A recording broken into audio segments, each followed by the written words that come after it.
Hey guys, it's Lisa with Are You My Cousin? And it's Thursday, so it's time for another Facebook Live where we get to talk about genealogy, all things genealogy. Well, today actually we're going to talk about genealogy conference tips. But before I get to that, let me just welcome everyone. If you are coming in and joining the Facebook Live, if you don't mind just giving me a thumbs up or hello, something that lets me know that you guys are seeing everything as it should be seen and hearing everything just fine. I actually, to tell you the truth, guys, was not sure if today's Facebook Live was going to happen as I was filming it. We have just had a horrific thunderstorm blow through, so you may actually hear, if you hear thunder in the background or you hear rain, everything's good. But the southeast is experiencing a lot of storms today, and so I'm glad that everything is blown through and everything seems just fine outside, at least in our neighborhood. Okay, guys, welcome again. If you are just joining me, thank you so much for joining me. I really appreciate you guys showing up every Wednesday to talk about genealogy. And if you are new, welcome. I'm glad that you're here. And always feel free that you guys can drop comments in the comment section. If you have a question or a comment or just wants to say hello or whatever, it's perfectly fine. And even if you're watching on replay, go ahead and drop a comment in if you have a question, because I do monitor those comments. If you are watching on YouTube, the replay on YouTube, just know that any website that I refer to, the link won't be in the comments. The links will be in the description below the video. So just be sure and check that description and you'll have all the links that you need that we might refer to. Okay, guys, before I get started talking about my favorite genealogy conference tips and why we're talking about them today, I would love to know, drop in the comment section, if you guys have attended a conference this year, if you're going to attend a genealogy conference. I'd like to kind of know what types of conferences you guys are visiting and going to. So I would love to, if you don't mind, just drop that in the comment section, and I think we can learn from each other on that as well. Okay, so why am I talking about genealogy conference tips? And that was the latest blog on the website, and I'll go ahead and put a link to that blog post that I went out Monday, because it is February, and in February that means RootsTech is coming up. RootsTech 2020 is, if you're not familiar with it, a large genealogy conference. Is probably the largest one that I'm aware of. It's in Salt Lake City in February, and it is 4 days of just genealogy, morning till night. And it's wonderful because you can talk about genealogy and nobody's eyes glaze over when you're doing it. Lots of lectures. I can't remember, it's like over 300 lectures or something like that. Crazy. And so it's just a wonderful place to go. It's a very overwhelming, particularly if it's your first time. But these tips, while they will certainly apply to RootsTech, and I'm so excited to be going, apply to any genealogy conference that you go to, big or small, or if it's just a one-time day. So while I use RootsTech as an example because it's kind of the biggest of them all, absolutely these tips work for any conference you go to. Even if it's not a genealogy conference, these tips will work. If you are going to RootsTech, let me know. I will actually be there, and I would invite you to come listen to me talk. I'm speaking twice. I'm speaking on Wednesday afternoon and Thursday afternoons. So I would love to have you guys sitting in my audience when I speak. It's nice to have friendly faces out there. So anyway, let's talk about conference tips. My favorite conference tip for when I go is to always have a plan. And guys, I do not attend a genealogy conference without a plan. I don't research genealogy without a plan, and I don't go to a conference without a plan. You've probably seen the theme. I'm a planner and I'm a list maker, absolutely. But when I'm going to one that's as large, particularly as RootsTech or maybe NGS, the National Genealogical Society, their conference in May, those are so big and there's so much offered that, number one, there's absolutely no way to go to everything. So you can just kind of take that pressure off yourself because there's no way to do it all. But there are certainly things that I want to make sure I get done. Maybe there's a certain lecture track that I want to go to. Maybe there's a certain topic that I'm very interested in. I want to get as much information on those topics as I can. So I make a plan. These conferences, these large conferences particularly, put out the agendas or the schedules ahead of time on their websites. And you can go in and see who the speakers are. You can go in and see what topics are being offered, at what times. You could literally go in and make your schedule, your daily lecture schedule, before you ever get to the conference. And I would encourage you to do that. And I try to find my favorite ones that are like kind of my don't miss, that I make sure I have those scheduled in my day. And then I try to leave a little open time for other things that might come up, that maybe there's something else of interest that I want to go to. I change my mind. I always change my mind, but just so that I can have that.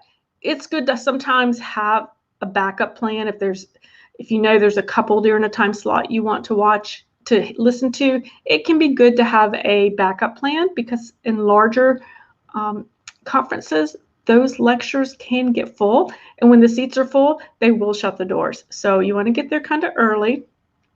For those that if it's a real popular topic and one you might want to get to, I would recommend you get there early for those. But there's usually plenty of time to get between class to class at these conferences. So that would be my thing. Have a plan. Have a plan. I actually go in and look at, where to eat, where the lunch places are, where the restrooms are going to be located, how far the distance is between my classes. I kind of geek out on that. You guys know that.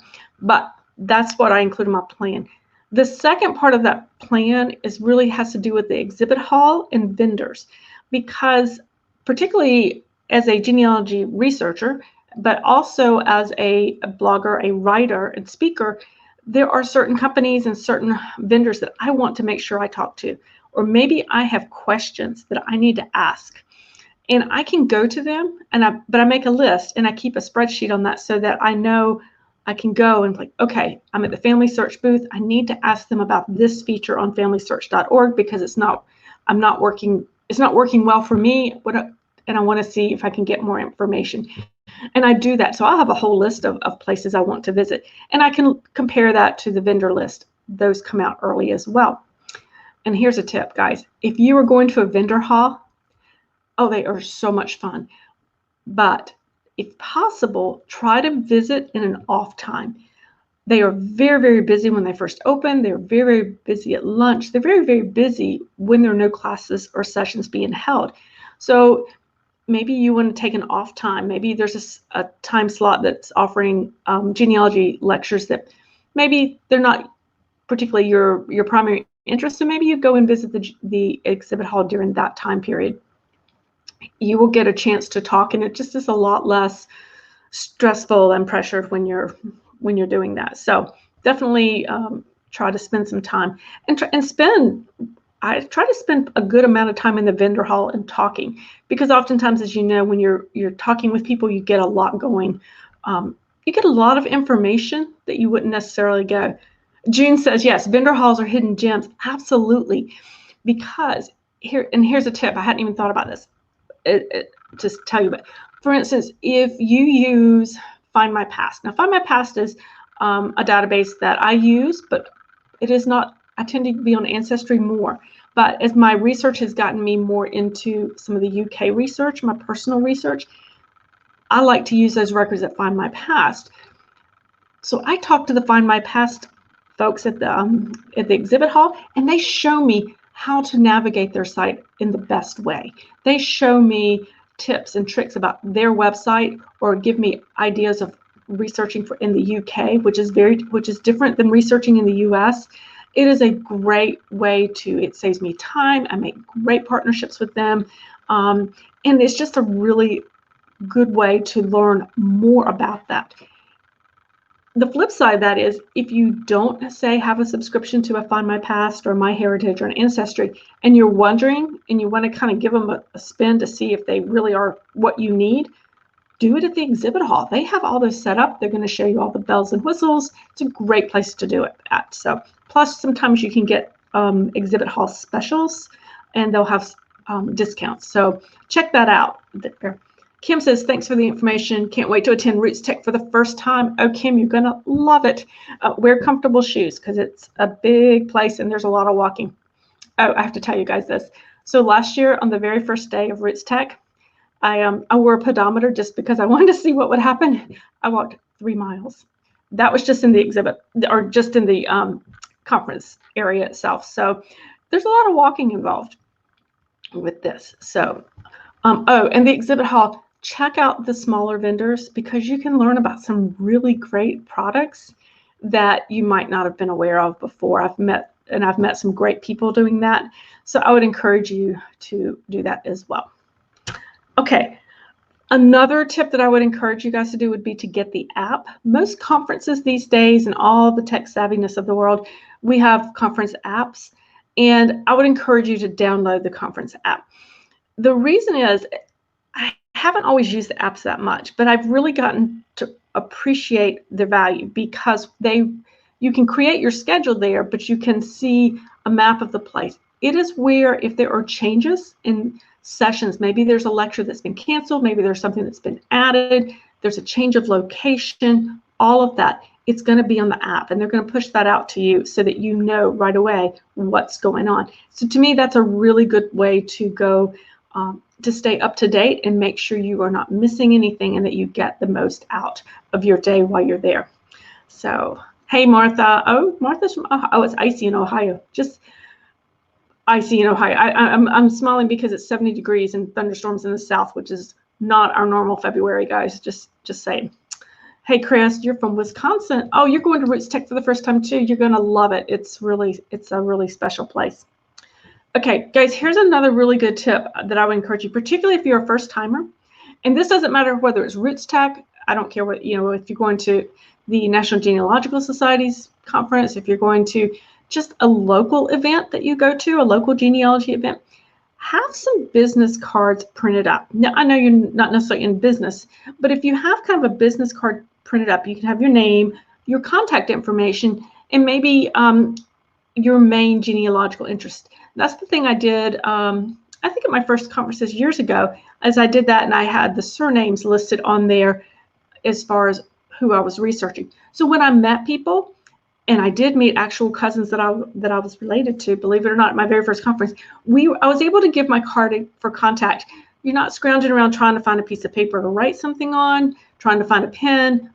Actually, she had a card. We exchanged our cards, and we both were able to follow up very quickly. So that was something that I continue to do today, is so that when I meet, I have kind of a separate card so that when I meet somebody and it's more of a personal genealogical research interest, then I'll use that particular card as opposed to my regular business card. So it's a great way. You can get them fairly cheap. I think Vistaprint, you can do them there. I've done them at Home Depot. You can create one on Canva.com and order it through Canva. Those are all easy breezy ways to do a card. So I think that's a great way to think about it. Now, I'm going to put on my other hat for a minute because this other tip that I'm really going to encourage you to do is to make sure that you are taking care of yourself. Make sure you are hydrated throughout the conference, whichever you're going to. If you're going to a multi-day conference, make sure that you are eating healthy. Make sure that you are moving. Go out and take a walk at lunchtime. Make sure that you move. Take advantage of the gym and the hotel where you can use the treadmills and just if you're walking, so that you can go do some walking. I'm a runner. I make sure I run probably 3 out of the 4 days when I'm in Salt Lake City. I run on the treadmill. It's all just to kind of keep myself moving because after all, guys, we are genealogy researchers. We sit a lot, and it's going to keep us healthier. And to be honest, it gives me more energy for those long days because they are long days, wonderfully long days. Okay, guys, and before you go, I wanted to give you some tips because I know not everybody attends a genealogy conference. Not everybody's able to. So there are some ways to attend conferences without ever leaving your home. So a lot of conferences they'll offer some free live streaming, and these are really great lecture sessions that you can listen to. You can just go to their sites and see. I'll drop in a link to RootsTech's live streaming sites in the comments so that you can see that. There is also, conferences are starting to offer what they call a virtual pass. Now, a lot of times the live stream, that's going to be free, but the virtual pass, it does cost money. I can't remember the range really, but it's not very expensive, where you get more. So you could potentially see the free ones, and then if you had the virtual pass, you get even more to watch. And I will drop that. I'm going to go ahead and grab those links for you real quick before I forget. Off of Roots, these are the upcoming ones at RootsTech. I know that NGS will be doing that at their conference in May, and that I don't think those are not up yet, but they are going to be probably some. I would guess about a month out. They'll have those up for you to look at. Let me see if I can find these real quick. Hang on one sec. If I can find those for you. Okay, so here's a link. If you want some free genealogy education, here's a link to RootsTech's. Oh, I'm in the wrong. There we go. I started to put in the wrong page. So this is the free streaming that you can find, and then let me get you the virtual schedule. And like I said, they offer really good. Okay, here's the link if you're interested in purchasing the virtual pass. And I don't see, I was looking to see that it says how much those are. Oh, I can't build up too quick, but here you go. And here's a link to the virtual pass that you can check out to see if there's something there that you're interested in. Hey, Debbie from California. Yay, we are literally across the US today on our things. So those are ways to do that. And you can look, as I said, at other large conferences who's offering. I know FGS, the Federation of Genealogical Societies, is usually in August, I believe it is. I'm not sure if they offer the live stream at that one, but you could certainly check that out. Michael says, NGS posted in their conference brochure their live stream videos. Oh, that's wonderful. Okay, great. So that's already out. Thanks, Michael, for letting me know. I haven't kept up with that one quite as much as I should have. I've been heads down trying to get ready for RootsTech. So thanks for letting us know. Okay, guys, there you have it. Some of my favorite tips. Feel free, you can pop in yours if you have any extra tips you want to offer. I'm sure we would all love those. Hey, Alethea from Ontario, south of Windsor. That means we're international today. Thanks. So nice to have you. I'm glad that you're here. Coming up on the website, you will start to see in Facebook group and in the newsletter that I send out every Monday, I'm going to start putting in more information on RootsTech. I will do a RootsTech call if you are a part of over in the Are You My Cousin Facebook group. I'd love for you, I'll be doing a Facebook roll call to see who might be going to RootsTech. I'll go ahead and drop you that link in there as well, and you can join the Facebook group. That's different than the Facebook page, guys. And I'll be sharing where you can find me at RootsTech and where I'm speaking. And while I am at RootsTech, I am going to do something I've never done before. While I'm there, I am going to Facebook Live, and I'm going to try and do it every single day. I don't know that it will be at a specific time every day, but they may be more impromptu. But I am going to Facebook Live every day to show you what I'm seeing, let you know exciting things that I'm learning, and hopefully introduce you to some other really fantastic genealogy folks out there. So watch for that coming up there. Feel free to check out any of the Are You My Cousin YouTube videos. I don't know if everybody knows that I do have a YouTube channel with how-to videos on there, so feel free to check that out. Would love to have you follow me over there as well. All right, guys, there you have it.